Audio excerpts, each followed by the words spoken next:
All right, guys, today we're doing 2014 Micro FRQ, which is about an indirect tax. All right, number 3, assume that gasoline is sold in a competitive market. Demand is relatively inelastic and supply is relatively elastic. So we're just going to do this.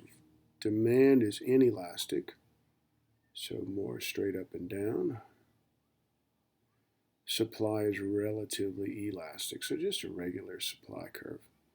Don't forget your P's and Q's. All right, draw a correctly labeled graph of the gasoline market. This is a market. On your graph, show the equilibrium price and quantity of gasoline, labeled PEQE, I think it is. PE, and looks like QE. All right. Suppose the government imposes a $2 per unit tax on producers of gasoline. Show each of the following. So it is a $2 tax. College Board seems to love a $2 tax. All we have to do is shift supply to the left. We know taxes, shift supply, or reduce supply. We're going to make less of this good. So this is S plus tax. Recognize that the vertical distance between these two curves, they're supposed to be parallel to each other. Recognize that the vertical distance is the amount of tax. This is the $2 tax. We're going to find the new price that the buyer pays. We're going to come straight down, show a new quantity. So Q, did they tell us? QT. And this looks like PB. What we know, since this is the amount of tax, this vertical distance here between these two curves is the amount of the tax. So wherever we hit that bottom supply curve, we bounce to the left. This is going to be the price that the seller puts in his pocket. And that should make sense. If the price the buyer pays is $13, we have a $2 tax that goes to the government, then obviously the seller is going to put $11 in his pocket. We can see that. We don't know those are the numbers, but it should make sense, right? If they gave us numbers, we would be able to figure it out. So let's back up just a little bit. Get rid of that. We don't need these numbers here. We don't need this. All right. Now, I think we've done the quantity of the tax, after tax price received by the seller, as PS. Using the labeling on your graph, explain how to calculate the total tax revenue collected by the government. Well, they gave us variables here, PB and PS. We know the amount of tax. We know the quantity of tax. Really, we know that the government revenue is this rectangle here. So this rectangle is the amount of government revenue. Again, it's $2 per unit over all of these units. So this whole area is government revenue. So since we know the height of this is $2, it is a $2 tax. So the height of this is $2 times QT.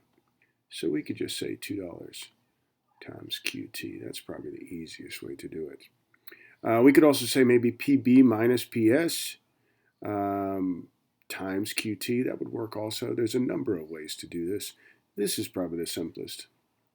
Will the tax burden fall entirely on buyers, entirely on sellers, more on buyers, less on sellers, more on sellers, less on buyers, equally? Look at this. We can see clearly here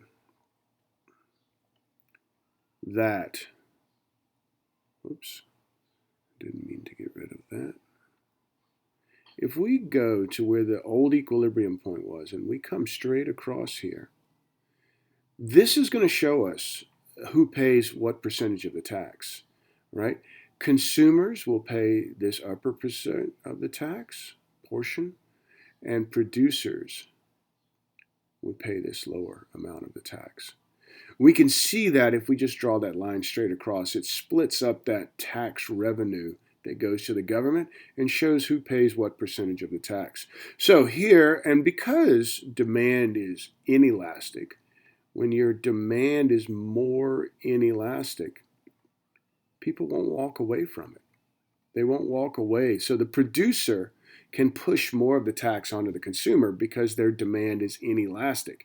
So he can get away with making the consumers pay more of the tax. So when demand is more inelastic, consumers will pay more. Let's see if we can find that. It's not going to be entirely on buyers or entirely on sellers. The only time that would happen is if demand is perfectly inelastic. I'm just going to do it here because it's important that we know this. College Board likes to ask these questions. If our demand was perfectly inelastic here, think about that. When the price goes up, consumers don't change how much they purchase. They're still going to purchase that same quantity. Knowing that, producers of this good can push all the tax. So if the demand is perfectly inelastic, consumers pay all the tax because they're not going to change what they do. So they just think of insulin users, drug users. They're addicted to it. They've got to have it to live. Therefore, when the tax is imposed on the producer, he can make the consumers, they're just going to pay all of it because they have to have it. Obviously, the opposite is true.